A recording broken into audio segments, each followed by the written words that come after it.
Salut à toi, c'est Nicolas Alexandre. Bienvenue dans cette nouvelle vidéo dans laquelle je vais t'expliquer les difficultés psychologiques auxquelles j'ai pu faire face durant ma carrière de trader manuel et comment j'ai pu résoudre ces problèmes grâce au trading algorithmique.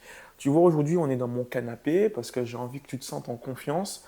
Parce que dans cette vidéo, je vais un peu parler des difficultés concrètes auxquelles moi j'ai été confronté et je trouve que c'est une bonne chose d'en parler pour que toi, déjà, tu sois averti, pardon, mais aussi pour que tu puisses te reconnaître dans mes propos. Parce que moi, je suis persuadé que je ne suis pas le seul à faire face à ces difficultés, et c'est pourtant des difficultés qui sont vraiment majeures. Et la majorité des youtubeurs de trading aujourd'hui sont focalisés sur trouver une recette miracle et proposer ça à leur audience, alors que ne serait-ce que déjà parler des problèmes auxquels nous sommes tous confrontés et le faire sans tabou, c'est déjà une chose qui est pas mal. Donc voilà pourquoi aujourd'hui on est dans une ambiance assez cosy parce que voilà, je vais me livrer tout simplement. Alors, comme tout le monde, tu vois, moi j'ai passé des challenges en manuel, en trading manuel, et c'était très compliqué. Psychologiquement, c'était très dur parce que l'analyse que j'ai faite, c'est qu'on met énormément d'espoir dans le fait de réussir un challenge. Parce que du jour au lendemain, effectivement, on peut se faire financer un compte à 50, 100 ou 200K. Et si on fait ne serait-ce que 1 ou 2% par mois, ça représente déjà une somme assez considérable, une somme qui se rapproche pour la plupart d'entre nous au salaire que l'on peut gagner quand on est salarié et quand on vend son temps. Donc, il est normal, et ça, il faut vraiment se l'assimiler et être OK avec ça, il est tout à fait normal que psychologiquement, ça soit difficile parce que dans tout dans la vie, quand on met beaucoup d'espoir dans quelque chose, on a tendance à se mettre la pression. On a tendance à vouloir absolument que cette chose auquel on met beaucoup d'espoir réussisse et aboutisse. Or, le problème, et tu le sais très bien, peut-être même mieux que moi, en trading, il n'y a pas de place pour les émotions. C'est-à-dire que tu as une stratégie que tu vas exécuter de façon robotique et il peut arriver effectivement que tu fasses face à une série de pertes. Et à ce moment-là, quand tu couples l'espoir que tu as mis dans le fait de réussir ce challenge par rapport à la réalité qui est que tu as commencé ton challenge en drawdown et que là, au lieu d'être à break-even, tu es déjà à -3, ça veut dire que pour arriver à ton objectif, tu ne vas plus devoir faire 10%, mais 13%, ça commence à jouer dans ta tête, ça commence à te mettre dans une position de faiblesse et tu commences à réfléchir de façon court terme.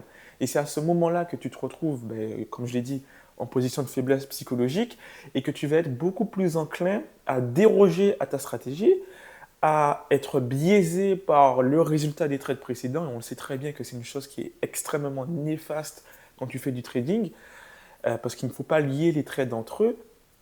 Et tu vas commencer à faire du gambling, à augmenter ta taille de lot, à prendre des trades n'importe comment, et à plus du tout suivre ta stratégie et in fine à cramer ton compte. Je suis sûr et certain que tu t'es reconnu dans mes propos. Moi, je vais être totalement honnête avec toi. C'est quelque chose qui m'est arrivé à plusieurs reprises.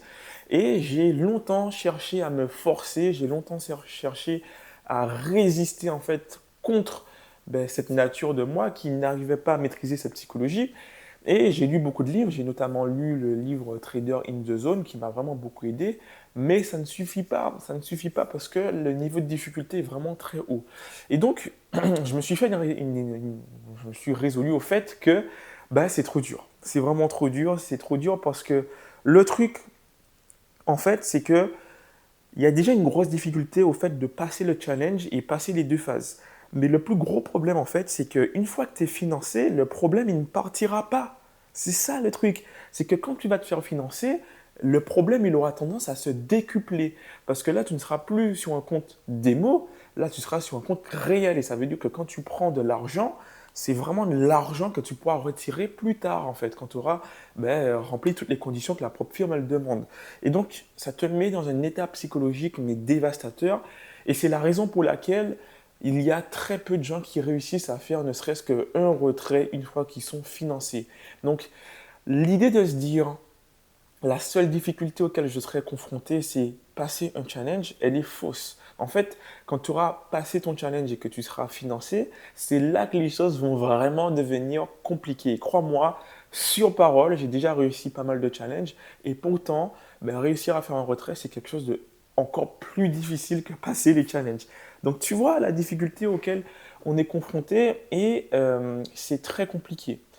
C'est très compliqué parce que quand tu échoues un challenge ou que tu perds ton compte qui est financé, tu as cette impression qui est horrible. Je ne sais pas si tu as le même ressenti que moi, mais cette sensation, elle est horrible. Tu as l'impression que tu travailles beaucoup sur un laps de temps plus ou moins long. Et quand tu arrives à ce stade où tu as cramé le compte, tu as l'impression de repartir à zéro.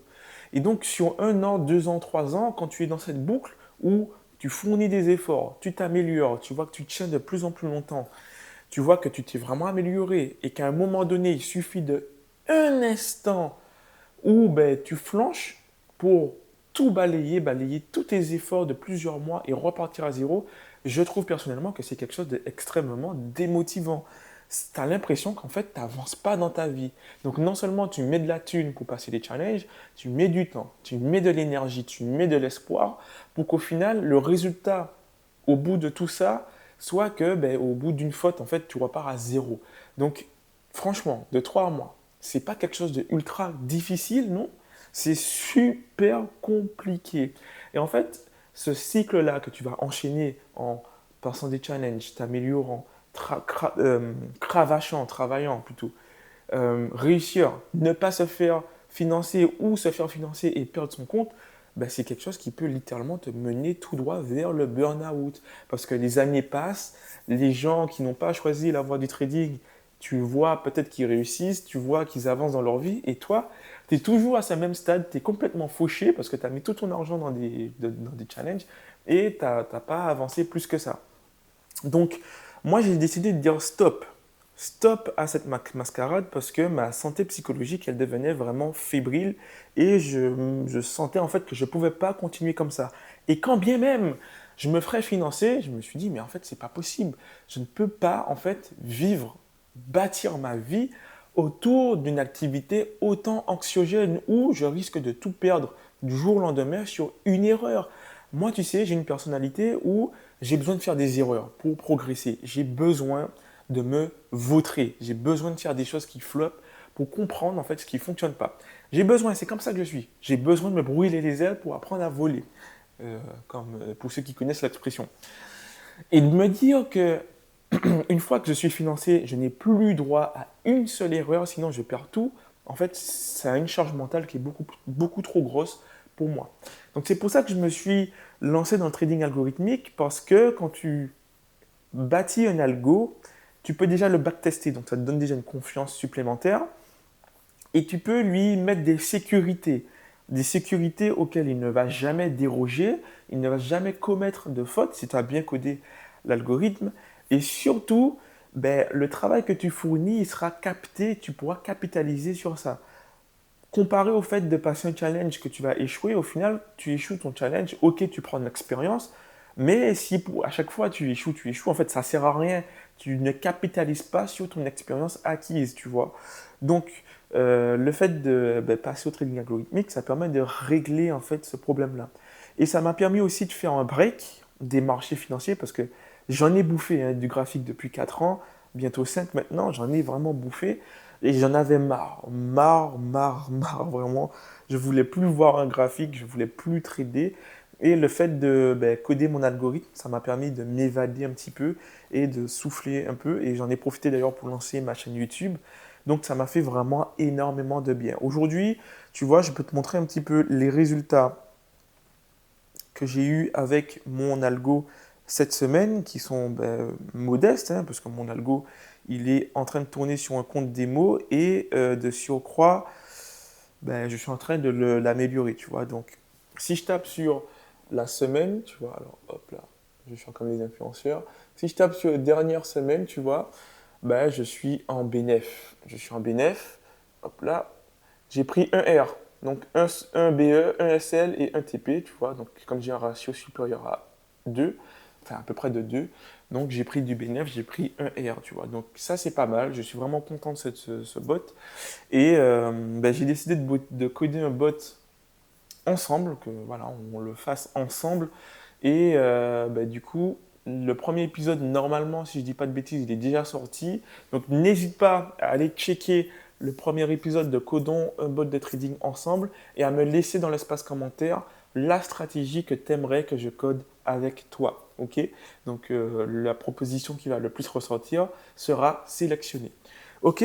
Donc voilà, j'espère que tu as kiffé la vidéo, j'espère en fait que tu t'es reconnu et j'espère que ça t'a convaincu euh, sur le fait de passer de trading manuel à trading algorithmique. Si aujourd'hui tu es dans une phase où tu n'en peux plus psychologiquement, tu es fatigué et tu as un peu tout testé et que tu te rends compte que la psychologie c'est une barrière qui est un petit peu trop élevée à ton goût, tu pourrais peut-être tester le trading algorithmique et voir ce que ça peut te rapporter comme bénéfice. Tu vois, ça peut être pas mal, il faut être curieux dans la vie.